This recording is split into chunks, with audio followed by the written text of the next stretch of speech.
guess, with lack of a chairman, I guess we'll just call the meeting to order. This is a continuation of last week's board meeting. We have an agenda in front of us. First order of business is to vote on the minutes from our last meeting.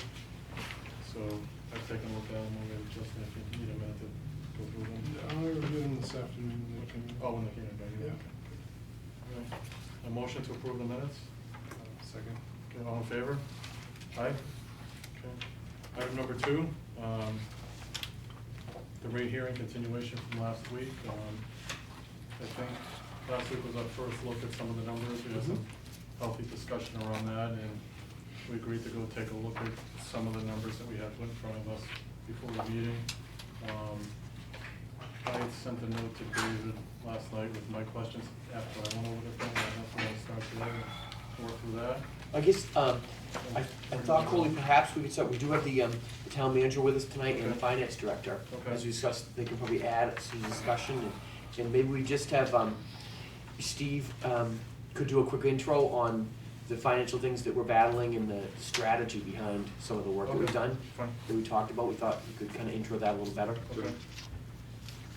Well, I'll start with sympathizing. You guys don't have an easy job this year. And I think we all wish if we stared at these numbers long enough, they would be a little less ugly. But as you're well aware, I don't want to say things you already know, but between permit, climate change, the age of the system, and some of the unforeseen, expenses that come along, we have a lot of headwinds working against the system this year.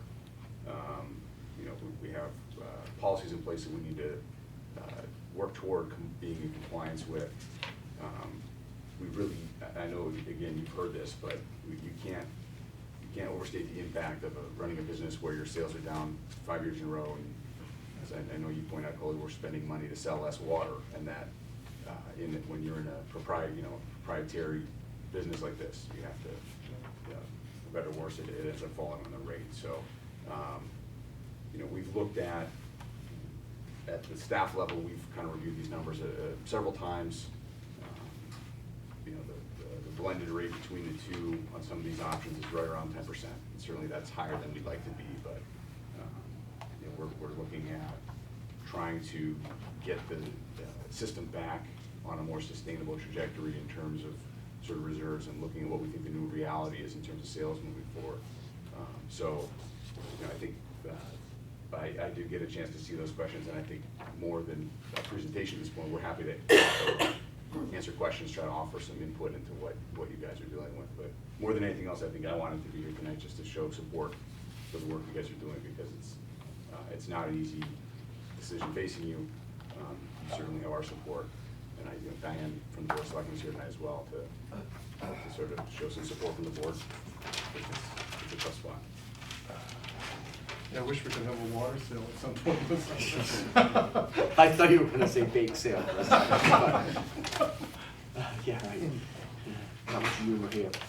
Just to follow up on a couple of Coley's questions, that we did talk about the $1.2 million audit finding that last briefly. Oh. But I might have Ronnie jump in on that. Sure. Because that is something we've discussed today. Not so much an audit finding as sort of something that came out through the. It wasn't an audit finding, it was found through the audit, I guess would be a better way to describe it. Right. So what happened was in May of 2016, for the 17 budget, we appropriated $1.45 million for several projects. One was a chlorine booster station, one was the water main replacement, and one was the Emerson Brook pump station. Those weren't reduced from retained earnings in 17. So when 17 closed, it had $1.45 million in the balance that really shouldn't have been there because it was appropriated into these capital projects. 18, we realized that we make the correction, so it looks like, so basically the 17 number was artificially high by 1.45 million. When we make the journal entry in 18, it brings it down to the appropriate level, which again didn't help you. You wouldn't have had that information when you were, approving the rate last year, but unfortunately, that was the case. So it should have been done. I mean, there's no, we don't want to kind of tiptoe around the fact that the capital projects were funded, but the debit didn't happen against retained earnings. The good news is the retained earnings remained above zero.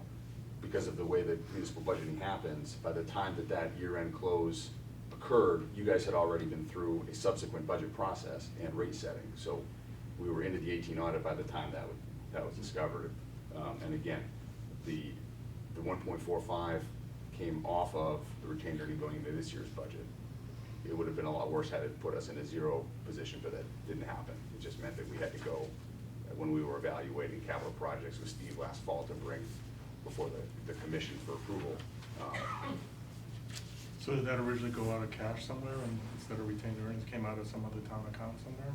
Yes. Or it just didn't happen? It didn't happen. It So didn't it was happen. budgeted in the Yeah. capital fund, but the corresponding reduction from retained earnings wasn't made to reduce the amount, Okay. so.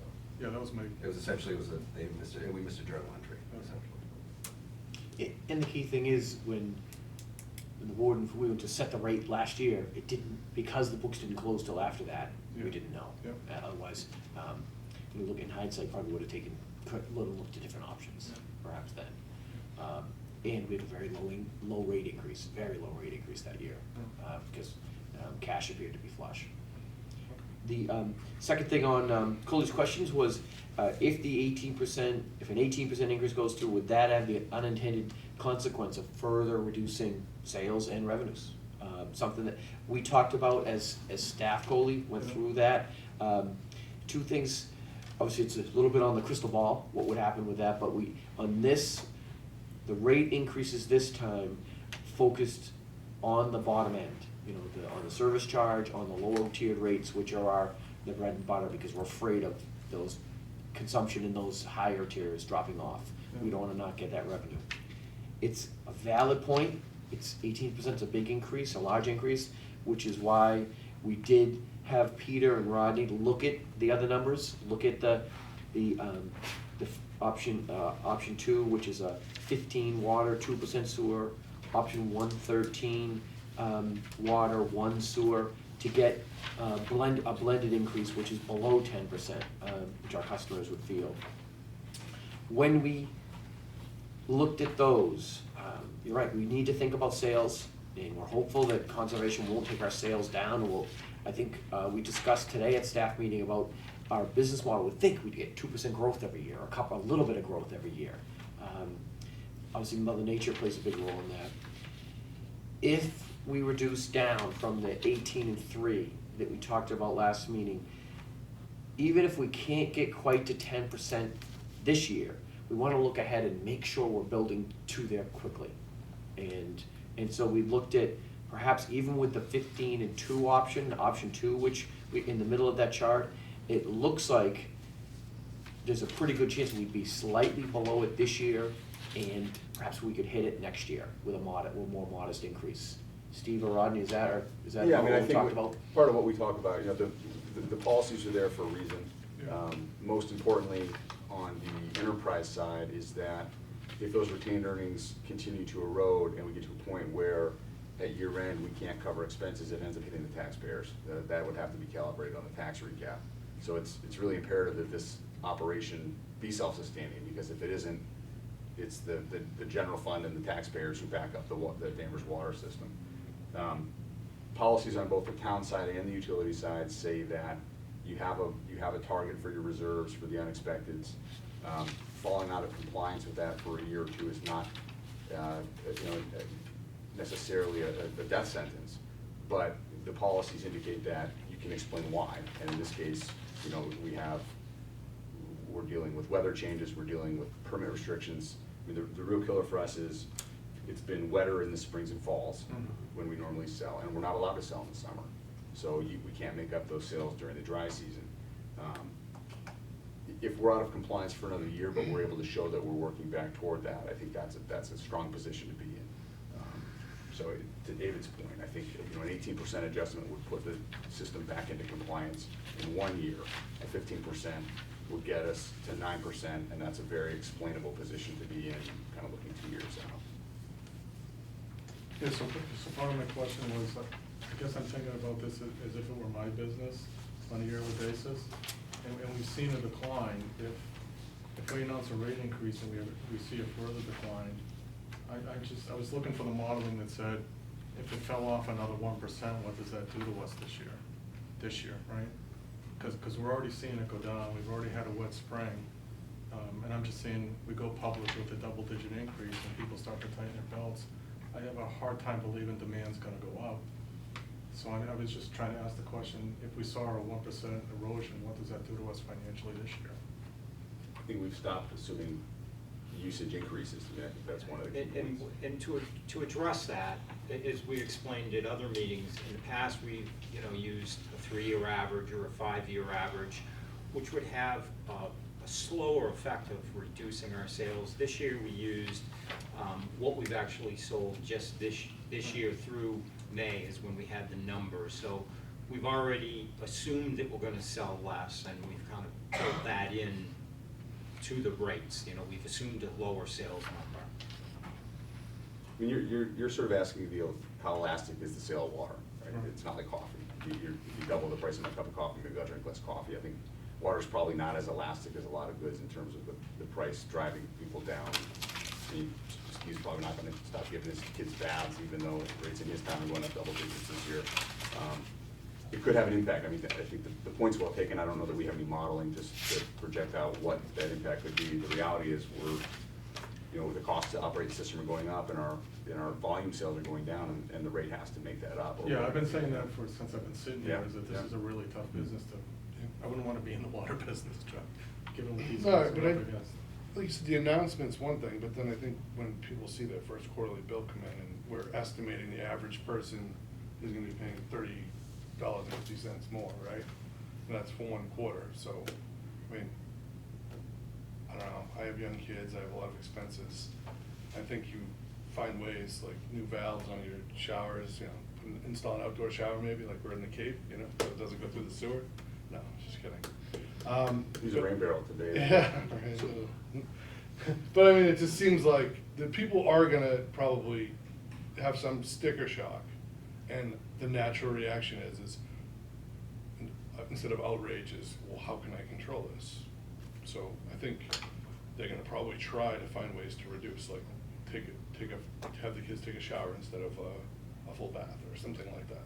So naturally, I think even though you're projecting flat, I think that our sales are gonna go down. If all things remain constant, I think still people who are just budget conscious, like you said, they're gonna try to save money somewhere, and I think if you can control your consumption, then that's one way to do it. So I think it's advisable to maybe plan for that the consumption could go down. Saying flat is one thing, yes, you're not projecting for 1 to 3 year average growth, Right. but it concerns me more, because then we're gonna be in a bigger mess next year.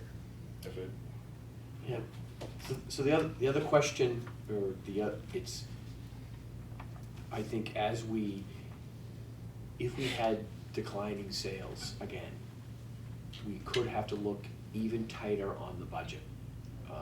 The first targets on the budget would be capital through the equipment, the trucks and stuff. Perhaps we need to extend that life. We do have built in to that budget model 800,000 in unanticipated improvements to the system. We know we have 800,000 this year, must-dos. There's 800,000 next year.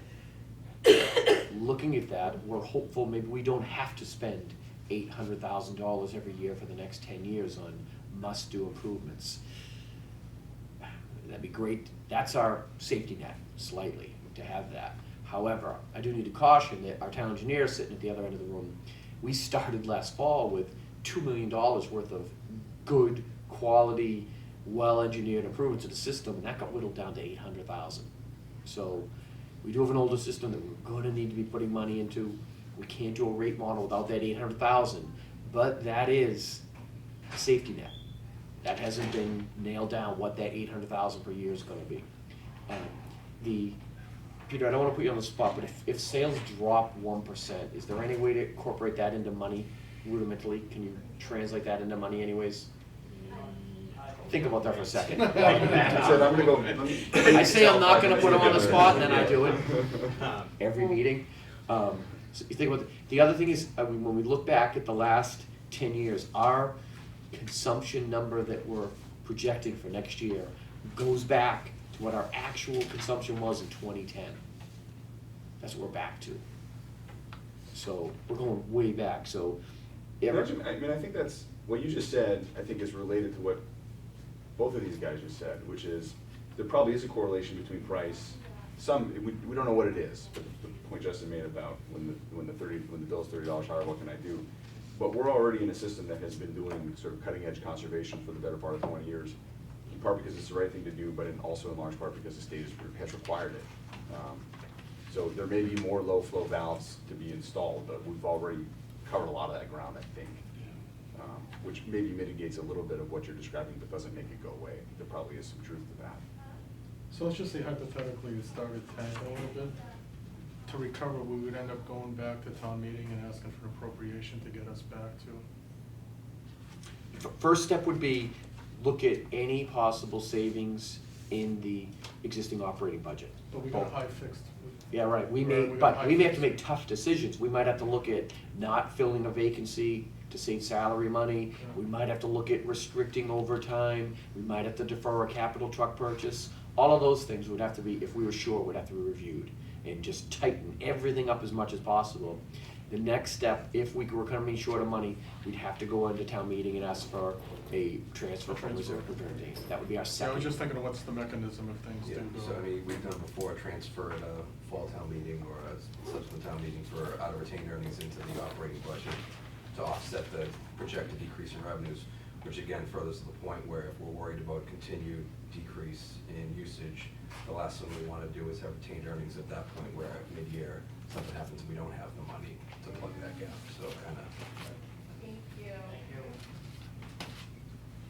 And I think sort of globally, the dilemmas that you're wrestling with right now are part of the reason the town has been, we've completed two, $100,000 grant, funded studies by the state to look at our long-term water options. Because if the DEP is going to continue to apply the restrictions and conservation requirements at the level they have here, we had a meeting with all the North Shore legislators last month to say this is not sustainable. We cannot operate the business the way that we're being asked to operate it. So, long-term MWRA has to be an option that gets vetted on a cost-benefit analysis.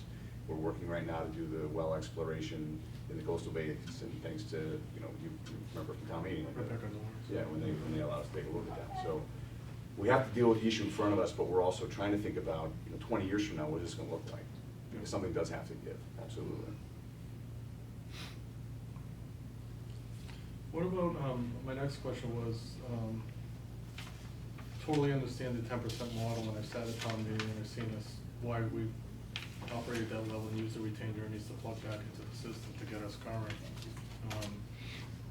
With the financial model being what it is, should we be adjusting that 10%? Is that sustainable? That was one of my thoughts of, can we continue to target that, or do we need to be adjusting that, given what's going on? Can I answer a different question? Yeah, sure. Okay. Whether it's 8%, 10%, or 12%, Yeah. if rate adjustments are required to prevent that from sliding to zero, at which point we're essentially insolvent, the taxpayers have to back it up. Right.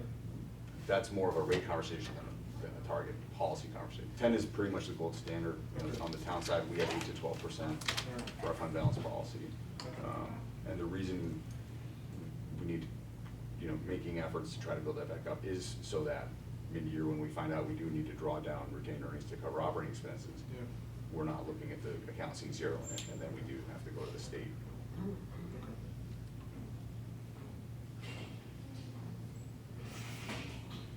And what's our, I guess my last question was around, if we're gonna go high this year and we come back down next year, how do we communicate that to the residents in terms of, I think the bump is because we had some capital in our journal entry, but next year, if it, because the rate thing told us 3% again for next year, so I'm worried a little bit about the PR nightmare of doing that. But I think as David pointed out at the beginning, we've been modeling based on a 5-year rolling average, Yeah. and it's clear that's not working. And again, kind of, part of it is that the seasons are changing. Again, when we see more rain in the spring and the fall, which we've now seen consistently over the past few years, it depresses sales when we need to sell water. And when we're hitting the summertime with the permit restrictions, we can't make it up. So part of this, part of the story, we've revamped the projection model. We're no longer assuming increases. We're going to assume flat. We're going to hope for the best this year. If we're off by 1% or 2%, then we're gonna have to revisit those assumptions next year. But when we're looking at the 9.2%, or, you know, whatever it ends up being, you know, on a blended basis, a large chunk of that is going to be, as David said, in most businesses, you'd see a 1 to 3% increase each year. We've seen a 5% decrease over 5 years. So that's not just a 5% gap. There's the revenue lost above the fold as well. So a big piece of what needs to happen this year is kind of reset that trajectory, get the rate back to where it's covering operating, known capital, debt service costs, and trying over a couple of years to rebuild the retained earnings so that we can get back, hopefully if the projections are more stable, we can get back to what would be a predictable, sustainable rate. So we think, based on the model, we need to predict 3% going forward. Once you get it back up this year, Yeah. right, okay, gotcha. Okay. That includes layering in the $10 million much-needed capital improvement plan. Right. So the model assumes that this debt's gonna come on over the next 3 to 5 years. And now we can do that in a sustainable way instead of saying a little bit less years and then come back with 10 next year, which is something we obviously don't wanna do. And the 10 million is structured so that we can make a year-to-year decision on how much we're gonna do, working with the town engineer and the business side to say, okay, we wanna do this many projects, how much can we afford? And we're making that decision every year. Whether or not to extend that out or not. So if we're assuming our models go with flat growth, then if we do 15% this year, whatever, 15 and 2, right? 15, we yeah. call it. If we see then we're still not able to, after 1 year, we're not able to make our 10% ratio, are we gonna, what are we gonna do? What are we gonna, other than reducing, like, you know, maybe the 10 million spend, which we said we have some wiggle room with, but I feel like we might have to start looking at the operating budget, right? Because we talk about these are a lot of fixed costs and we know what they're gonna be, but, I mean, just like any other business, I think we might have to start to look at that. And I think that's the real challenge comes in is, you know, when Aaron's guys are out responding to all these water main breaks. Right. We need to replace that water main. It's 100 years old. Yeah. And but that's a huge debt cost, and it brings, you know, carries with it interest costs, and so it's kind of balancing the near-term operating with the long-term system maintenance. So this fall, when we start to do operating budget, it'll be in late October, November, Yeah. we start the operating budget, we'll have seen the summer numbers. And so when we get into that, if we see low summer numbers again, or lower, then when we start that operating budget review, we're gonna have to start on that, and when we start project and review with the town engineer, we're gonna have to be looking at really tightening that up. We agree.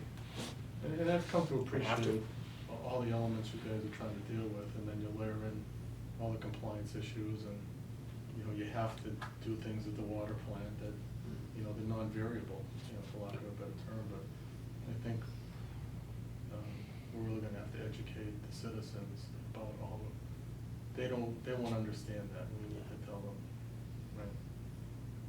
And I think once they see the basic explanation, they hopefully will get it. You know, I've certainly been educated by sitting here the last few months, seeing what goes into it, and it's. You guys have put a lot of hours. Even as somebody who's venture capital funding, you gotta know whether I wanna get into this business. By no means is Colleen volunteering to go door to door to explain it to people, but. Yeah.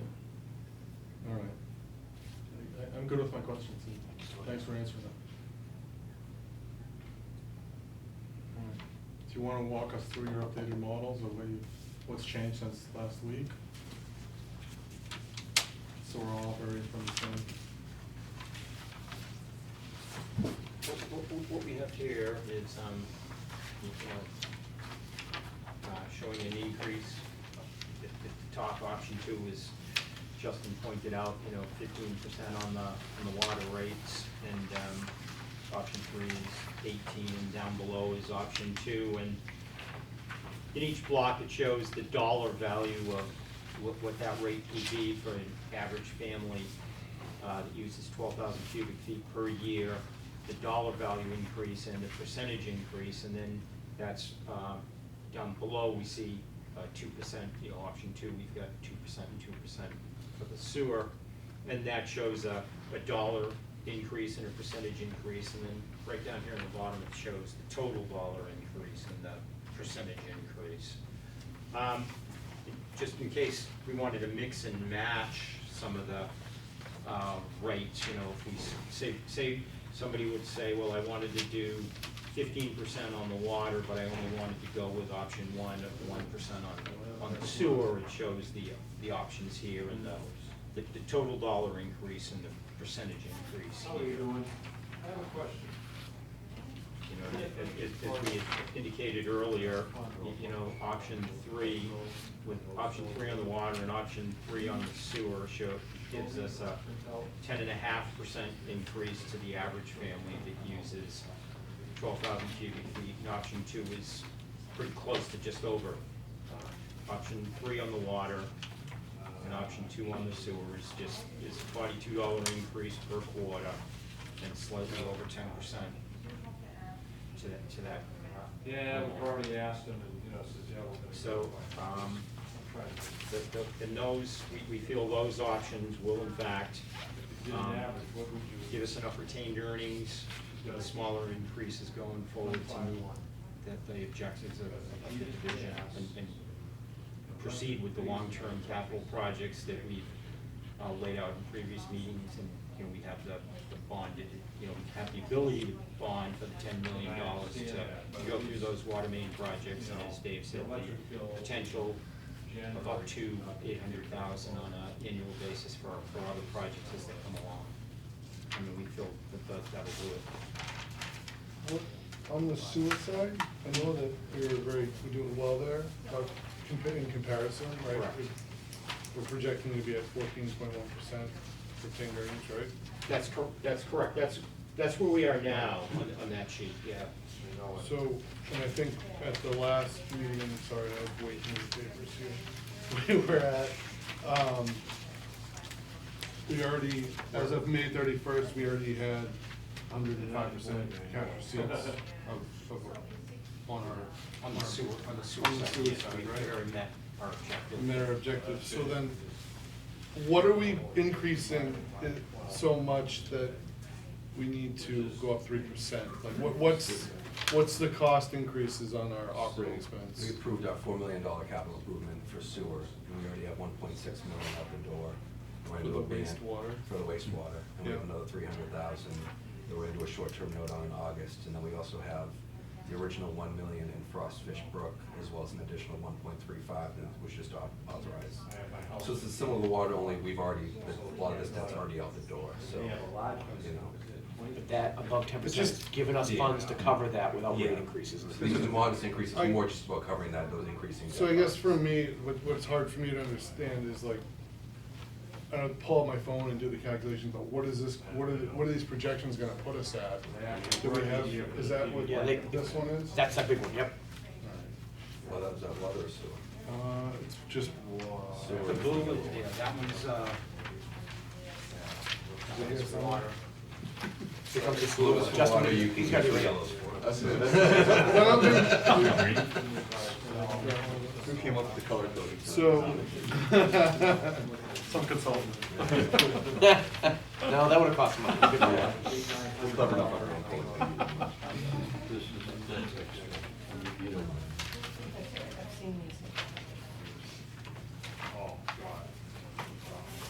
so it'll put us $450,000 over the 10% surplus policy that we have. Heating system's only 2 years old. So, and they replaced compressor and. So that's it. So, But this one's projecting at 2%, why are we going to 3 if 2 is already getting us at $456,000 surplus? That's why Pete gave you the other options. Okay, The two all on right. the sheet tonight. So- Yep. So that's, so I was referring to that. 2% we view as sustainable, and then even though you see that 4 and the 3.5 in the coming years, again, assuming knock on wood, interest rates stay low when we go out in August, I mean, those may not be, those are theoretical worst case, the 4 and the 3.5, but assuming we get a good interest rate on some of our debt, we are issuing those. all right, and as far as transfer goes, not yet. And Right, that's not an issue, correct? last week, you guys were Or we could sign up, if I know it's looking on at that date. we come and sign up. 18%, right? Yeah, Water 18 and 3. 18 and 3, No transfer, 'cause all they do is, they're gonna have the final. which is option 3, correct?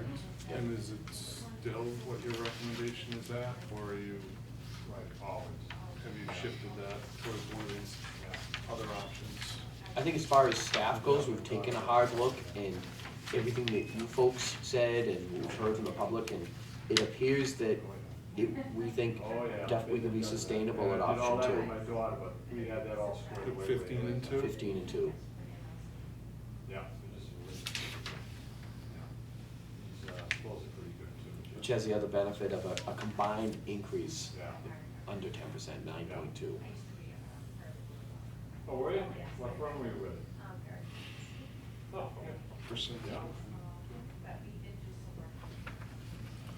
Yeah, that's, Another unfair Paul question Barrett's for son. Peter. I mean, I think Paul Barrett and I were very I think close maybe, in the, forgive me if I'm assuming, but is your question, Justin, would a 15 and a 1 work? The 15 Yeah, I don't is the know what the- water- 15 is a 2-year plan to get back to the, into policy compliance on the water side. But if the 2 were a 1, that 456 would drop by some amount, but off the top of our heads. Yes, Is that- yes. Yeah, I think we have to go back to the model, So- get some different numbers. But It's anything like his father. I assume that was your I question. mean, you always, I mean, as a business, you would want to be conservative, right, and try to be a little more than maybe like 10, but I mean, Lost. that was where I was gonna go, because this doesn't illustrate it. And this is the world is perfect, right? If all the things came in or. All our debts assume a pretty high 4 or 5% interest rate, just in case, because obviously we definitely don't know what the market's gonna do. We think we're gonna get a good interest rate in August, but moving forward. Yeah. So I think we always want to assume worst case as far as interest costs. Does the, oh, sorry. Can I put Steve on the spot for a second? On the sewer, on the Oh, SESD okay. side, projects coming down the chute. But- We have an estimated $3.5 million siphon line project that will be going out for construction next year. They're planning to go through the SRF loan program for that, so there will be some debt coming our way that we'll have to be prepared for. Which will show up in our assessment, which will Yeah. show up in this budget. Correct. And that'll be 2 years out before we should actually start making those payments. Thank you, appreciate your time, very Is that helpful, model? thank you. 3%. Yeah, so the operating, which is mostly made up of the SESD assessment, is a 3,956. 3% increase each year going forward. No, it was Does that number. the assumed interest rates, what's the impact of, 6808, do they right? look at, like, these ratios, like our 10% policy, if we're below that, would it affect, It's like, at the rates that 6608, we're gonna right? get, but we've seen like less, you know, That's it. less favorable loans, or? Potentially, but with, dealing with the enterprise funds, it's mostly about the rating, we want to raise the rate. So I think coming in with 324, ratified right? rates that show we can support our debt service. If we're a little out of Yes, okay. compliance, It's if we're right, 506, maybe we set at 9% on water, 3, or we just passed a minus 15%, for example, rate increase, they're gonna say, well, then they've established a path 655. to fund the debt. 175, right? Yeah, the way I view the 10% is, you know, with the retained earnings, typically we're pouring it right back into the system to make things better for the community. Okay, And- yeah, well, we're In a doing the perfect difference world, between you 3 and 2. you get the retained earnings to your policy target. Okay, and then we do before the it. 3 and 4. We're not in So that position what's yet. the 4 number? And then then you want your rate to support your operating plus your debt, and you shouldn't have to be 6, 6, rebuilding the 7, 2. retained earnings through the rate every We're year. down to But these are tough times, and I think that's the point you guys just made. 6, 6, 4, 2. The agency wants to see, 392. if you're in this situation, Is that right? and you're ignoring the problem by It's 492. passing a 0 rate and letting the retained earnings Do it again. 6, continue to drop, and that's a huge red flag. But they 6, wanna 6, see, 7, they wanna 2. see an 7, acknowledgement and a 2. willingness to address 4, kind of the 9, fiscal 2. realities. But it's a crazy business up and down, and it's not like we're handing it over to shareholders and saying, whatever's there. 608, 6608. 6608. 6608. 334. 64 grand? Between 3 Yeah, and it's 4. one tough year. So the sewer, the 1% decrease in the sewer is 65,000. Maybe a $65,000 decrease? Yeah. in the percentage. Yep. If you drop the 2 to 1, you drop that another 65 grand. Still, some way of profit, right, I guess, in a sense, a surplus, sorry, I won't say profit. Positive year end result. Positive year end result, yeah. Black versus red, right? Thank you, you too. Yeah, so it's between 65 and 70 grand every 1%. My pleasure.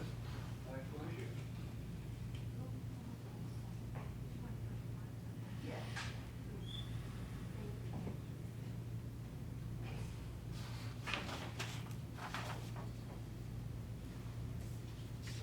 I mean, I think, You can have it.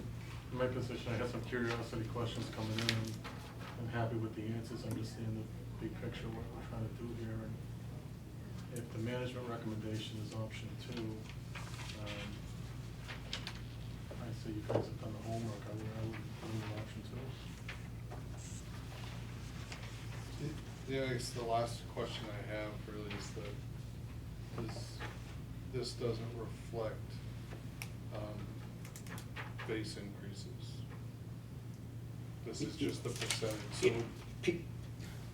so So, It's built into the dollar it's in the dollar increase. Yeah. So you just netted it, okay. Yeah, So- yeah, that's like a summary, I didn't show every single breakout that I did on the one with the left hand is, So we're assuming the $2 is, okay, yeah. all right. And you guys are, option 2, is it really the same exact thing? Yes.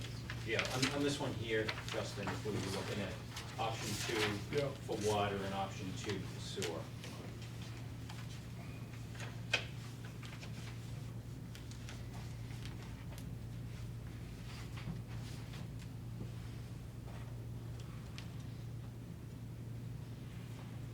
If you're looking in the crystal ball, David, and assume option 2 went through and all the rates went up, if there was to be a reaction from the consumer to it in terms of the number of gallons, when do you think we would see that? September. In September? Yep. Okay. Oh yeah, we're gonna be monitoring, I can tell, we're gonna be monitoring trends all summer long. Pete will be giving those graphs every week. Yeah, okay.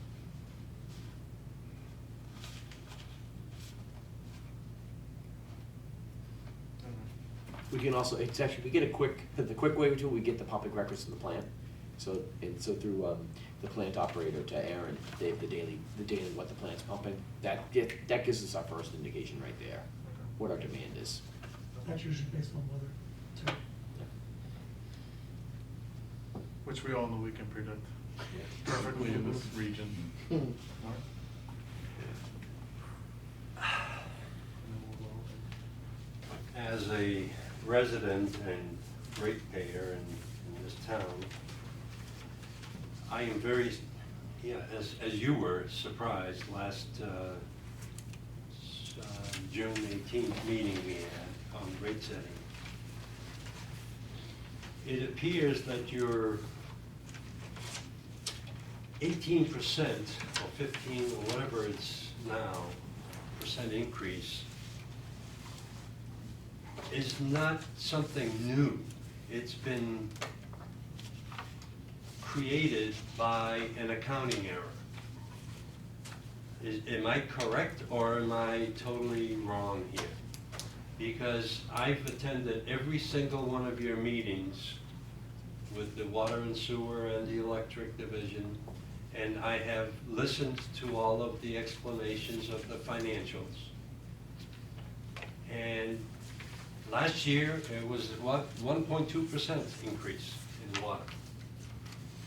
This year, all of a sudden, it popped up to 18% or 20% if you had your way.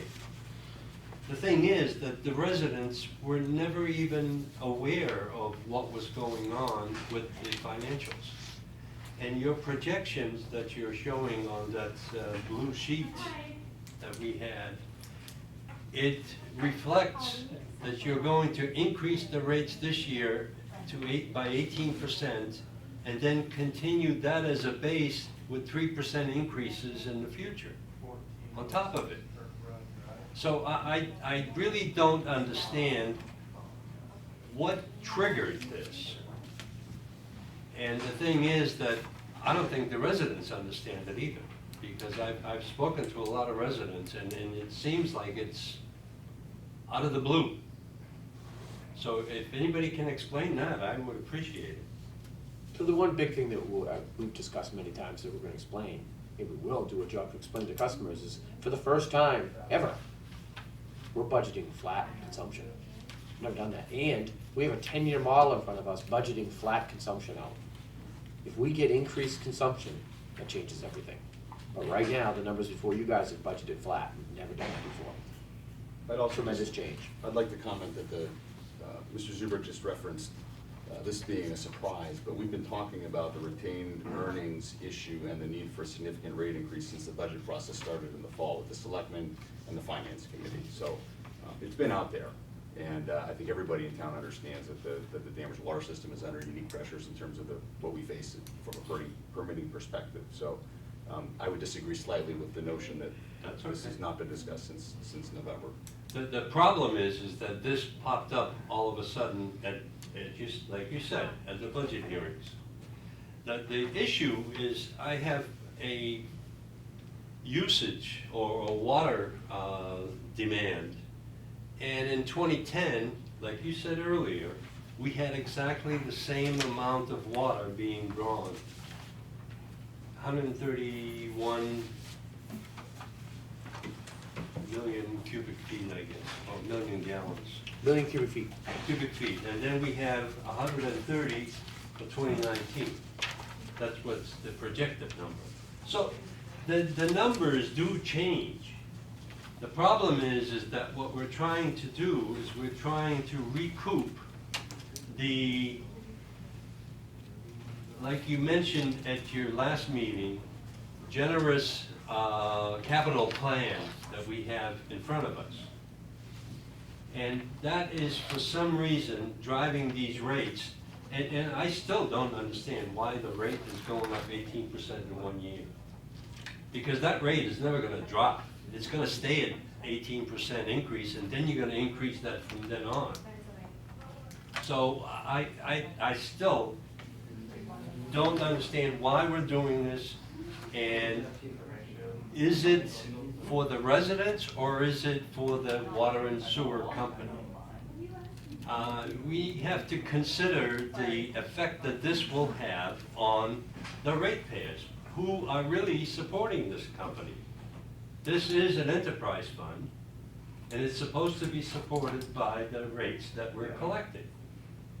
But for some reason, all of a sudden, this thing jumps up 18%. And that's unbelievable. I don't understand how it got to this point in 1 year.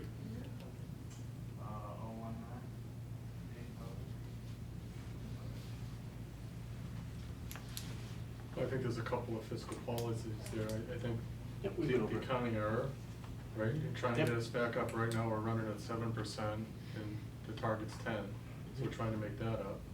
And then I think in the capital plan, we had a couple things that we absolutely have to do. Must-dos. That water building that we need to get into, and then a couple things at the. It's treatment the it's the filter and the Filters. chlorine booster, Yeah. the big ones, I yeah. mean, that- But I would just reiterate what's been said. I mean, Mark has had the chance to look at the budget projections like everybody else.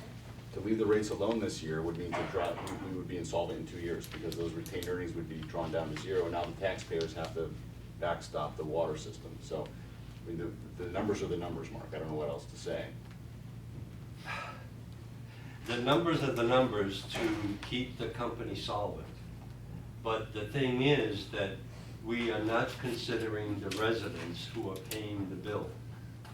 And we should not be increasing, we had an increase in 2010. I just showed an article that was 11% at that time. And that was, again, a surprise at that time. And it said that was gonna solve all the issues. Well, I think we did something wrong along the way. And the thing is that the accounting error is driving this number for now. That's what I can see. Maybe what was the accounting error and how did that happen? Well, again, the accounting error is a one-time 1.45 million, so I disagree with your assertion that it's driving the rate increase. I think $10 million worth of debt, which is needed, as Stephen King can point out, these capital projects is more what's driving some of this. as well as reestablishing the retained earnings of the fund and the one-time expenditures such as carbon filters which are needed to run the plant. But in terms of the accounting error, as I mentioned again, in May 2016, we authorized $1.45 million. The journal entry wasn't made to reduce it from retained earnings. So 17 ended with an inflated sense of retained earnings by $1.45 million. We've now made the correction. The 18 was certified, reducing that to about $1.6 million. And I think if, to reverse what you just described in one shot would be to be adding another $1.5 million onto the rate, which is not what's happening. The majority of that increase is to cover operating costs, because when you look at where the retained earnings are today versus where they will be at the close of FY20, they won't be $1.5 million higher. They will be only slightly closer to the 10%. So the real impact here, in terms of the accounting year, is not so much on the rate as it is on the current retained earnings. And there's no recommendation here to try to make up $1.5 million in retained earnings in one shot. That will happen over the next couple of years, simply to get it back to the 10%. What I'm hearing, and correct me if I'm wrong, is that this increase is as a result of three things. One is the accumulated amount of the accounting error. The second one is that we have I've been listening to these budget hearings, and we have not economized the operating cost of the water treatment plant. Because that's really where the costs are, and the pipes that we're installing in the future, but that's on a capital project. The third one is that we're not considering the effect that this is going to have on our residents. And Coley, you're absolutely right when you spoke last meeting, is that this is a hard sell to the residents, because surprises like this should not happen. This should have been an increase of 3% every year in the past 4 or 5 years, instead of surprising everybody an 18% increase all of a sudden. So what we're doing is we're catching up for the things that we've done in the past. And we're also, just to correct what I heard earlier, is that we have this projection that with the blue lines, that increase is going to be at 18% this year. Let's say it's $118. And next year is going to be 118 times 3% increase. So it's not going to go away. This is a one-time increase, and it's going to stay there. So our rates are going to go up by over $100 cubic feet. Mark, I would push back again on this assertion that ratepayers aren't being considered, because almost everybody in this room is a ratepayer. Absolutely. The Danvers water system has an obligation to provide clean and safe drinking water to its residents, and I would offer that to ignore the rate issue and allow the resources to dwindle and not be able to provide reliable water is a greater disservice to the residents, and making sure that we have the resources we need for the system to do its job. And I would just point out again, you seem fixated on this accounting error. There's no recommendation in this rate to correct that. Our retained earnings are $1.5 million lower than they would have been. The way we would have had a zero rate this year would have been, had those dollars been there, would have been to raid our reserves to cover operating costs, which is budget 101 no-no. We have real challenges in this system, driven in large part by the weather, in large part by the DEP's Water Management Act permit, in large part by the fact that we have a 100-year-old system that has unexpected costs all the time. And unfortunately, costs go up, they don't go down. So I hear what you're saying. I think the point's well made, but I would disagree with some of them in terms of where you're coming from. Well, the thing is, it's a surprise. And it has been a surprise for the last month or so we've been talking about it. The problem is that there's really no explanation for it, except that something happened in the past. So I just want to bring that up, because I think this is really going to put a crunch on water usage. And as we looked earlier, that in 2010 we used the same amount of water.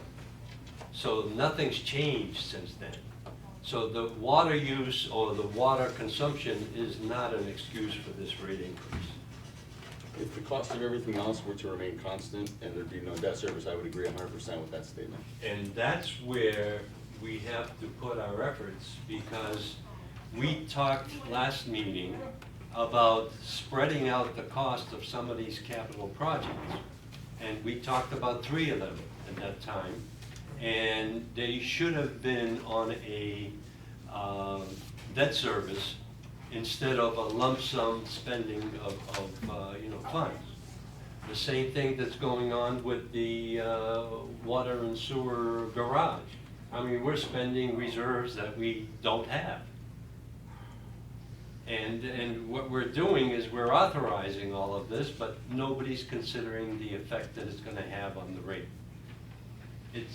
I hate to use my expression that the water and sewer users are not a cash cow either. I mean, we do that for the town taxes and for the electric company, but here, I don't think we should be doing it. Thank you. All right, Before, I didn't know if Mr. Ryan was gonna speak. I guess, we started the meeting out with the question of the $1,445,000. It started, that's the first thing, it started. And I guess I'm, 45 years of accounting and finance, I'm still a little hung up on that, and I don't wanna get anybody's temperature going, so I guess I'll say this.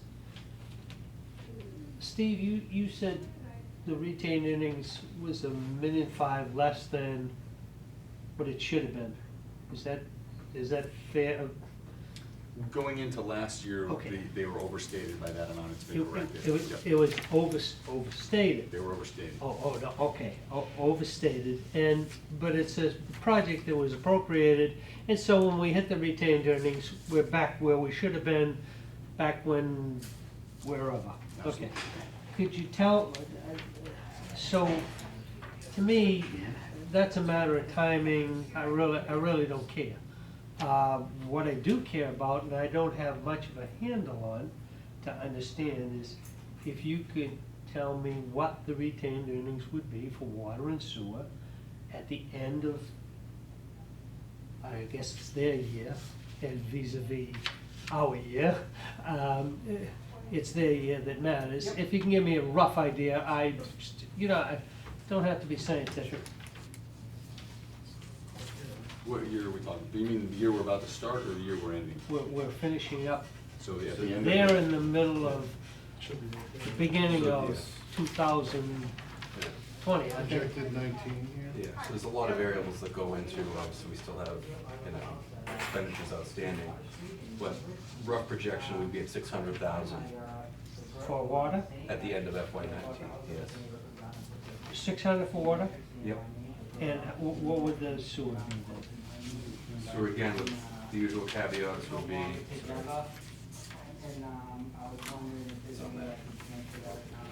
would be 903,000. 903. And so when we use these, I'll call them the guidelines, that's the one we're aiming, we're targeting. It's, when we're talking the percentage, that's the one we're targeting. So it says, of operating expenditures. And just to clarify, maybe when we're talking fiscal years and June 30 versus 7/1, so Yeah, the yeah, number yeah. that we're talking about, the 607,000, is actually as of July 1st, 2019, which takes into account the appropriations made at this year's town meeting. Yeah. So the rate that this group is looking at, out to the end of that year, would have us at a roughly 848,000 if everything plays out according to plan. So it's about a $230,000 difference, positive based on this rate. So the So retained that's earnings water, 840, and would what be at would, 850 at year's end if everything works out. 850, and what would this sewer be, please? 1.1. Okay, that's 1.1. But again, all the usual caveats that our 19 numbers won't be certified until December.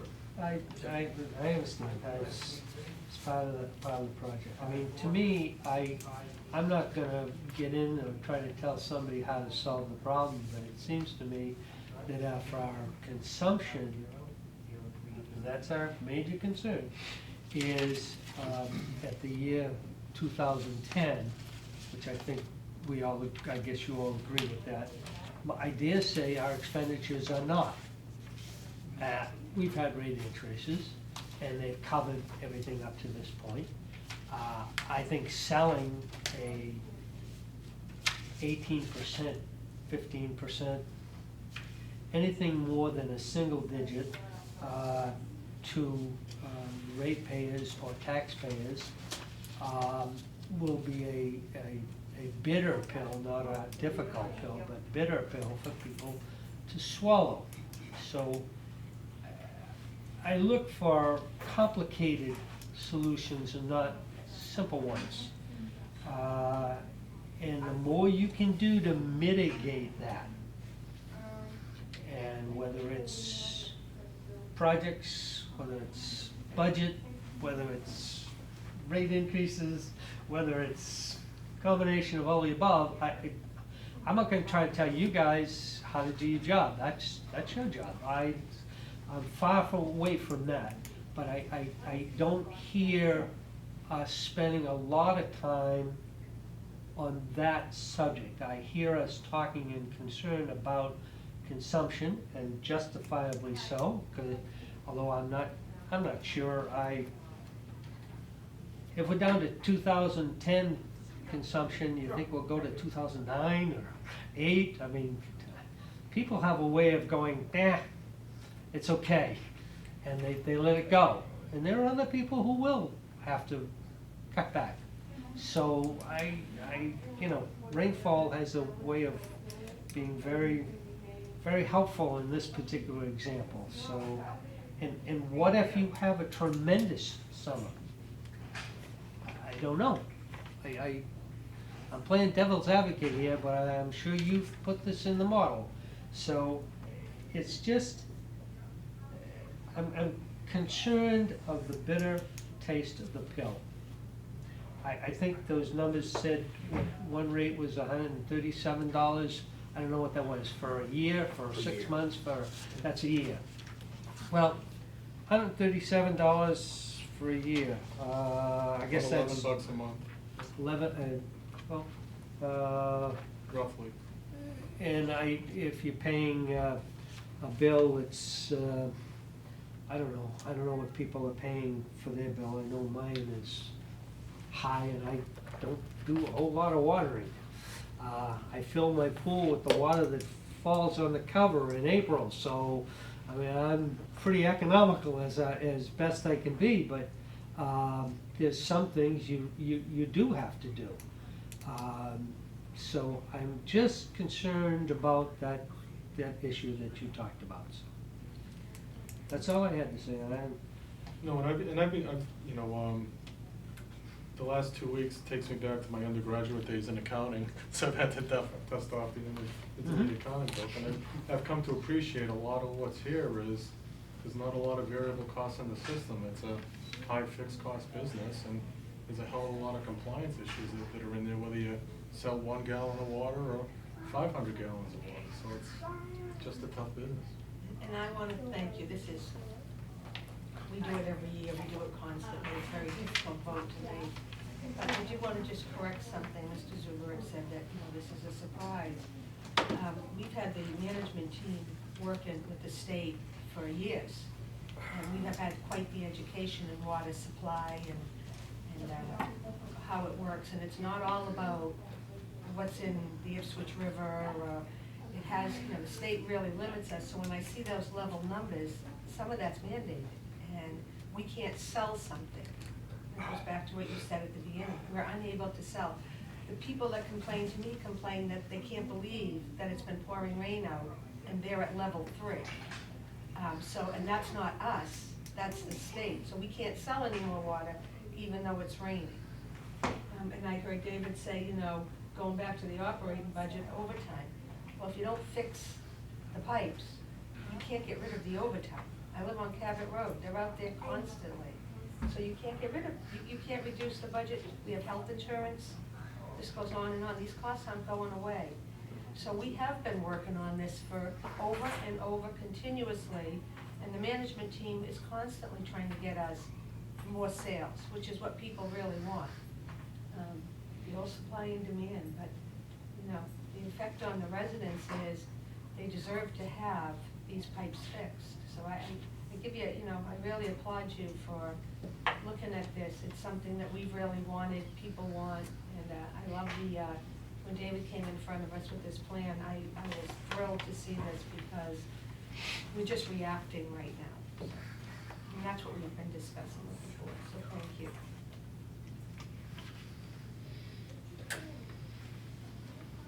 That sounded like we were doomed, though. I'm a little concerned about that. These costs aren't going away. That was a little bit of doom more than it Bob, I was wanted to cheering say, me up. If we could negotiate to pay 2010 prices for ductile iron, we'd be in a lot better shape than we are today. And I will say this, WMRA scares the hell out of me, so I, just a side comment. So at this point in time, any questions from anybody else? Otherwise, I'll entertain a motion from the board as to what we should do. Just on negotiation. I don't want to, but I feel like in order to do the things that we need to do, it makes sense to say solvent for a number of years. It is still in the best interest of the taxpayers that we give them a product, you know, a service that they can actually use, so. And I would, I think that maybe we could get by on 15 and 1, but, I mean, if 15 and 2 is a recommendation, and it's only like it is a $60,000 that much of a difference? I think for FY '20, 15 and 1, again, I still think puts us on a trajectory to be solved. The only concern would be, as we layer on that debt, depending on other factors, how much we use. The warrant articles in sewer aren't nearly as expensive going back and going forward as they are in water, so. And I think that would be a blended rate of 8.7 Yeah. instead of the 9 and change. Versus 9.2, I mean, I think if we think, even with some surprises, it would still make us, you know, we would have a, you know, we would solve a business. I think it's the least we can do for our taxpayers, but. So I would, in my opinion, I think we can go 15 and 1 is acceptable. Want to make an official motion? Okay. Well, that's my motion. I just wrote it, so it's official. Motion for 15 and 1 on the rate increases. Yeah, my opinion on this is that, you know, after listening to everything tonight, having my questions answered, I would have gone with option 2 that the management team has looked at, because I think that I'm satisfied my questions have been answered, I understand what's going on, and they live this day to day.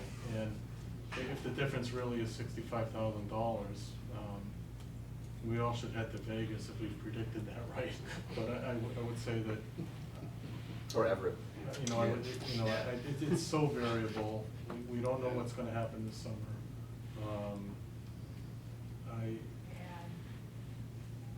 My vote would be to go with option 2.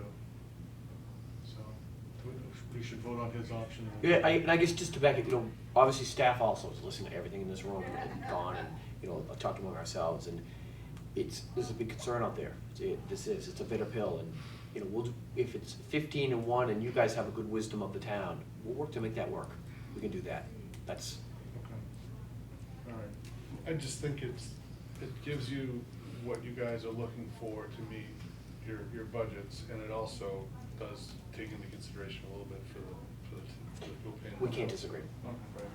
So, and it's interesting too, I mean, we've had some of the conversation last week that, you know, Steve had brought up, you know, do we connect to MWRA? What's our option? Do we get into predictive analytics, right? Do we start to use the science to predict what's going on here? And I think after we get by this, those are some things we should go take a look at and see what we can do to help solve this problem. We're gonna pay more attention to consumption every month than we have Yeah, for the last few yeah, years, that's for yeah, sure. yeah. I like the predictive analytics idea though, because I think we'll get some summer intern from MIT to help us out, figure out the math problem, but. Cool. My All right. 2-year-old likes running the faucet, I'm always stopping him, but I'll let him do it a little longer to help. So, System. we have a motion on the table from Justin, I'll second that motion, all in favor? Aye?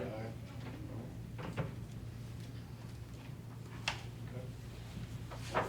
So what's the result of that motion, David? So it's the result of the motion is a overall 15% increase in the water rate and a 1% increase in the sewer rate, which puts us at a blended, together increase of just over 8.5%. Water and sewer. Water and sewer combined, yes, sir. Okay, and that rate will stay in place, and you'll be increasing next year's rate by 3% after this has been increased already, right? So we have a multi-year model that shows the 3%. Right. I know this board and us are gonna be working hard through the year to look at how things are going. And we'll watch, see what happens. Hopefully that wouldn't be necessary. But we're gonna be a close eye on consumption and expenditures. Yeah, I think right now it's somewhat of a crisis situation, given what we're looking at, and I don't wanna predict the future on this one. Yeah. I think we're getting, it's too hard. I can't agree with you more. You know, if we could predict the future on this, we should all go play the lottery number tonight, because we'd hit it, but I think this is just, it's unprecedented in terms of what you've seen and what I've come to understand over the last few weeks, and I think we gotta deal with it as it comes and start to look at some tools that we can to better manage this, so. Okay. I think we just covered item number 3. Do we need to know, I don't think we need to vote again since we just voted, right? Nope, we're all set. Okay, we're all set? Yep. Any other business, anything come in the last week that we need to address? Not that we're aware of. Okay, great, thank you. Motion to adjourn? Second. All in favor? Thank you.